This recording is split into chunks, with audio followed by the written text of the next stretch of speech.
Hello students, हम लोग chapter पढ़े हमारा पर्यावरण यानी आवर इन्वायरमेंट। और आज की क्लास में हम लोग उपभोक्ता के बारे में बात करने वाले हैं। उपभोक्ता उपभोक्ता यानी कि जो कंज्यूमर होते हैं उनके बारे में बात करने वाले हैं।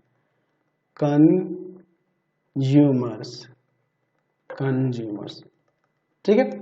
तो जैसा कि मैंने पहले भी बताया था कि ऐसे जीव जो पोषण के लिए पूर्ण रूप से उत्पादकों पे निर्भर होते हैं यानी पेड़ पौधे पे निर्भर होते हैं, वो क्या कहलाते हैं? उपभोक्ता कहलाते हैं, कंज्यूमर कहलाते हैं। तो हम लोग यहाँ पे लिख सकते हैं इसकी परिभाषा कि ऐसे जीव जो अपने पोषण के लिए पूर्ण रूप से उत्पादकों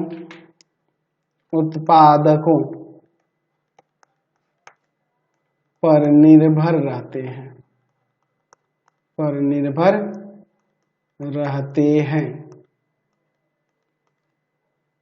उपभोक्ता कहलाते हैं। क्या कहलाते हैं? उपभोक्ता कहलाते हैं। उपभोक्ता कहलाते हैं। ठीक है, उपभोक्ता कहलाते हैं। तो अगर हम लोग उपभोक्ता के बारे में बात करें तो उपभोक्ता को हम लोग 3 श्रेणियों में या आप इसे 4 श्रेणियों में भी बांट सकते हैं। ठीक है, समझ रहे ना जी? जैसे हमने पिछले वीडियो में देखा था कि सूर्य से जो ऊर्जा, मुख्य रूप से ऊर्जा हमें सूर्य से मिलती है, पूरी ऊर्जा सूर्य से पेड़ पौधे लेते हैं ऊर्जा, और पेड़ पौधों से कौन लेते हैं? तो उपभोक्ता लेते हैं। ठीक है, पेड़ पौधों से कौन लेते हैं? उपभोक्ता लेते हैं। तो उपभोक्ता को हम लोग 3 श्रेणियों में बांट सकते हैं, 4 भी श्रेणी कह सकते हैं, कोई दिक्कत उससे नहीं। तो लिख सकते हैं यहाँ पर कि उपभोक्ताओं को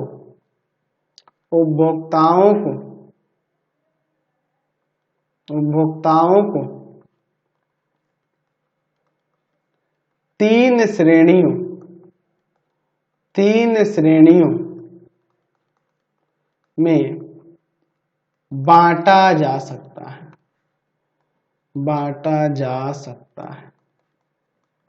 कौन कौन से हैं? तो पहला हो जाएगा प्राथमिक उपभोक्ता। ठीक है, दूसरा हो जाएगा द्वितीयक उपभोक्ता, प्राइमरी कंज्यूमर, सेकेंडरी कंज्यूमर, और यहाँ पे तृतीयक उपभोक्ता भी कह सकते हैं, तृतीयक उपभोक्ता। ठीक है, या एक और हम लोग इसमें लिख सकते हैं अलग से, चौथा हो सकता है चतुर्थक उपभोक्ता या चतुर्थीय उपभोक्ता।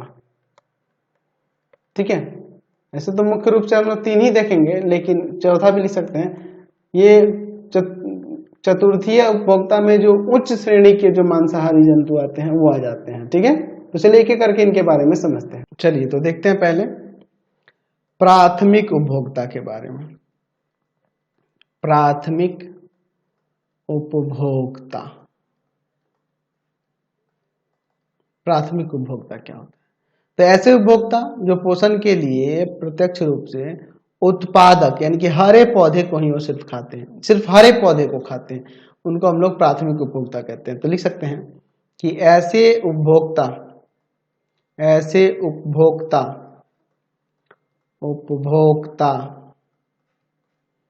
जो पोषण के लिए प्रत्यक्ष रूप से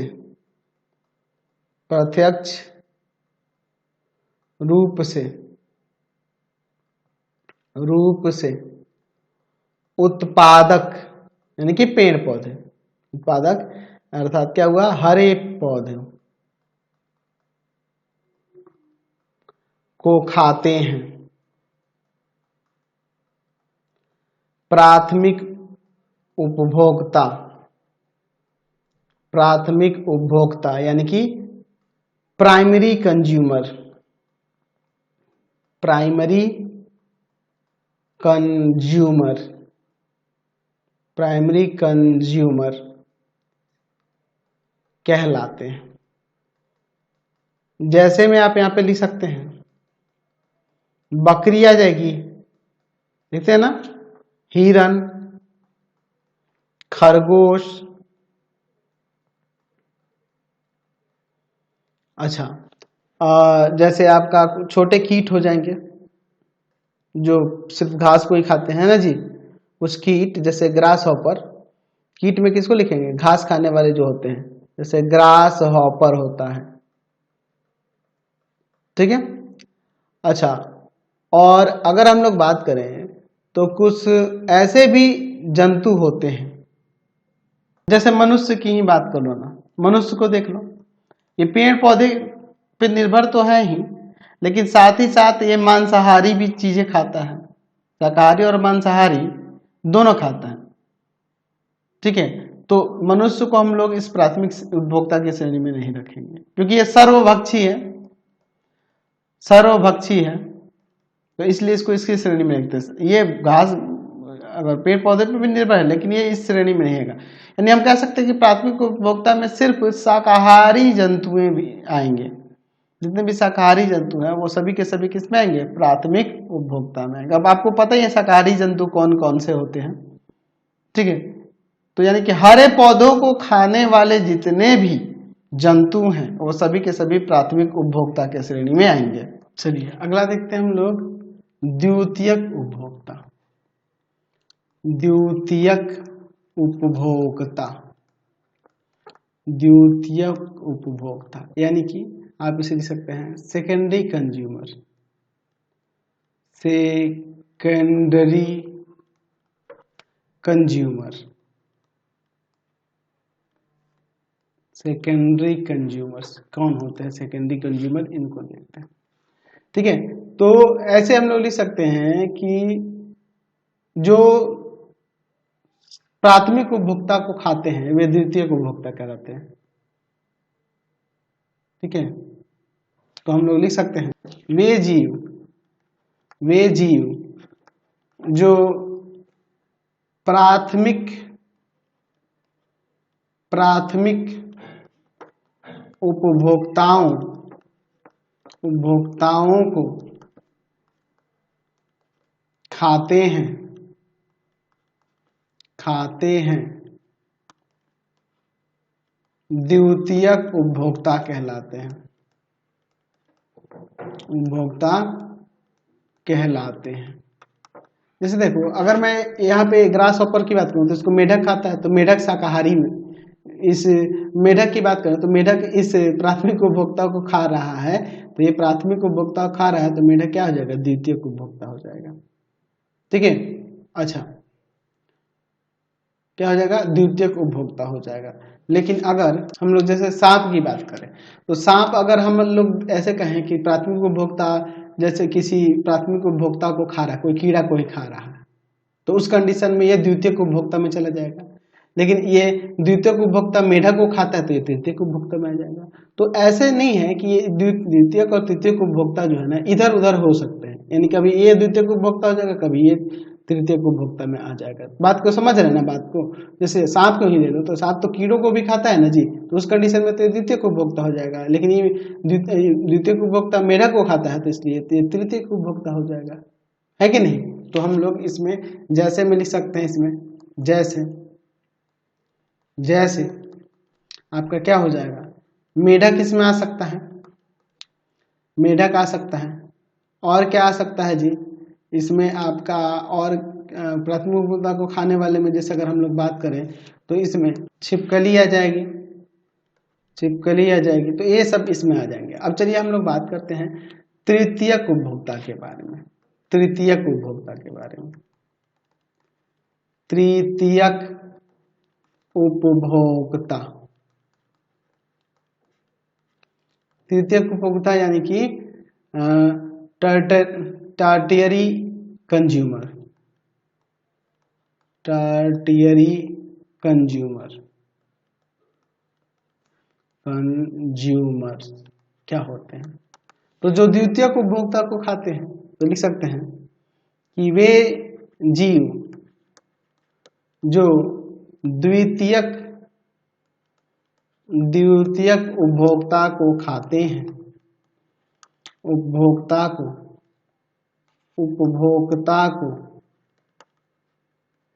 खाते हैं तृतीयक उपभोक्ता कहलाते हैं।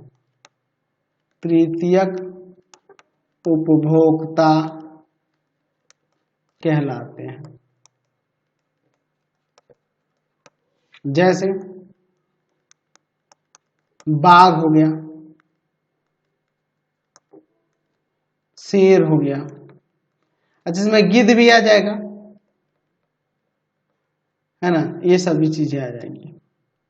अच्छा, और इन सब को खाने वाला जो होगा, जैसे मैं गिद्ध, जैसे मैं इन सब को खाने वाला, जैसे मैं सांप को ही खाने वाला, इसमें सांप भी आ जाएगा। सांप को खाने वाले एक उपभोक्ता की बात करता हूं, जैसे मैं बाज की बात करूं, बाज सांप को खाता है ना जी। तो ये नेवला भी खाता है, तो वो किस में आ जाएगा आपका, कह सकते हैं कि वो चतुर्थक उपभोक्ता भी हो सकता है, यानी कि जो तृतीयक उपभोक्ता को खाएगा वो चतुर्थक उपभोक्ता हो जाएगा, यानी कि उच्च श्रेणी का जो मांसाहारी जंतु होगा वो आ जाएगा इसमें। ठीक है, तो चतुर्थक उपभोक्ता भी लिख सकते हैं या इतना भी लिखेंगे कोई दिक्कत नहीं, तीन ही उपभोक्ताओं को हम लोग काफी है लिखना, समझ गए ना। इसीलिए मैंने तीन ही भागों में बांटा था, प्राथमिक, द्वितीयक और तृतीयक। चतुर्थिक जो था उपभोक्ता, चतुर्थीय उपभोक्ता, हम लोग उसको नहीं काउंट किए हैं। ठीक है, चाहो तो उसके बाद लिख सकते हो कि जो तृतीयक उपभोक्ता को खाता है, जैसे बाज हो गया। चलिए अब हम लोग अपघटनकर्ता या कहें तो अपमार्जक के बारे में बात करेंगे। अपघटनकर्ता, अपघटनकर्ता या अपमार्जक, ठीक है, इसे हम लोग डिकम्पोजर भी कह सकते हैं। ठीक है, डिकम्पोजर, डिकम्पोजर। तो अपघटनकर्ता क्या होते हैं, जो पौधे और जंतुओं के मृत शरीर से अपना पोषण करते हैं और उनसे जो गैसें निकलती हैं पोषण के, तो गैसों को वो वायुमंडल में छोड़ देते हैं। तो अपघटनकर्ता कौन कौन से होते हैं, जैसे जीवाणु हो गए और कवक हो गए, ये अपघटनकर्ता कहलाते हैं। तो इसमें आप लिख सकते हैं कि पौधों और जंतुओं के मृत शरीर, यानी कि टोटल पौधे आ गए, यानी कि उत्पादक, और ये उपभोक्ता, दोनों की बात कर रहे हैं। मृत शरीर, इन दोनों के मृत शरीर, है ना, मृत शरीर तथा जंतुओं के वर्जर, यानी कि उनसे जो अपशिष्ट निकलता है, उनसे पदार्थों का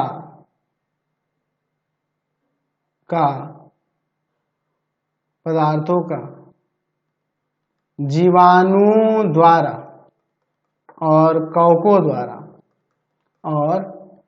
कवकों के द्वारा अपघटन किया जाता है, अपघटन किया जाता है।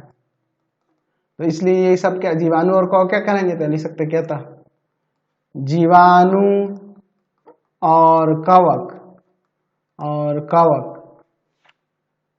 अपघटनकर्ता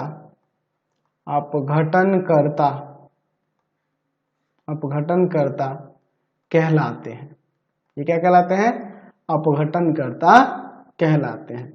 ठीक है, तो जब अपघटन करते हैं, जैसे मैं यहाँ पे ये जो आप देख रहे हैं, ये सूक्ष्म जीव, ये सब क्या करते हैं जी, ठीक है, ये क्या करते हैं, तो जो भी जंतु मरता है, आप देखे होंगे उसके आसपास में ये सभी लग जाते हैं, वहां पे आ जाते हैं और उनको क्या करते हैं, डिकम्पोज कर देते हैं, सड़ा गला देते हैं, और उससे जो गैस निकलता है वो वायुमंडल में चला जाता है। और गैसीय तत्वों में, गैस में क्या क्या रहता है जी, जो गैस निकलता है उसमें क्या क्या रहता है, तो उसमें नाइट्रोजन होता है, ऑक्सीजन होता है ना, ये वायुमंडल में चले जाते हैं।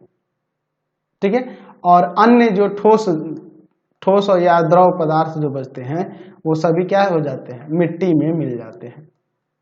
ठीक है, वो सभी मिट्टी में मिल जाते हैं। समझ गए, कोई दिक्कत नहीं है। तो ये जो जीवाणु और कवक देख रहे हैं, इन जैसे जो सूक्ष्म जीव होते हैं उनको हम लोग सूक्ष्म उपभोक्ता भी कहते हैं। उनको हम लोग सूक्ष्म उपभोक्ता भी कहेंगे, सूक्ष्म उपभोक्ता भी कहेंगे। इसलिए क्योंकि वो भी तो ग्रहण करते हैं ना जी। हाँ, जाहिर सी बात है, वो भोजन करते हैं तो उसे वो डिकम्पोज हो जाता है वो पदार्थ। लेकिन अगर हम लोग बात करेंगे तो ये सूक्ष्म उपभोक्ता करेंगे, क्योंकि ये छोटे होते हैं और ये भी भोजन ग्रहण करते हैं। ठीक है, हाँ जाहिर सी बात है मृत से करते हैं, लेकिन ये भोजन तो ग्रहण करते हैं ना जी। तो अगर हम लोग अपने पारिस्थितिक तंत्र में बात करें तो ये जो पारिस्थितिक तंत्र है इसमें सभी स्तर एक दूसरे पे निर्भर है और श्रृंखलाबद्ध तरीके से एक दूसरे से जुड़े हैं। जैसे मैंने अभी आपको बताया था कि जैसे आप देखे थे कि सूर्य से भोजन ग्रहण करते हैं पेड़ पौधे से प्राथमिक उपभोक्ता, फिर द्वितीय उपभोक्ता, तृतीय उपभोक्ता। देख रहे हैं ना, एक दूसरे से ये जुड़े हुए हैं। फिर सूक्ष्म उपभोक्ता यानी कि जो आपके अपघटन करता है उसको अपघटित कर देते हैं और फिर वो मिट्टी में मिल जाता है और वायुमंडल में गैस के रूप में चल जाता है। फिर यही प्रोसेस हमेशा चलते रहता है।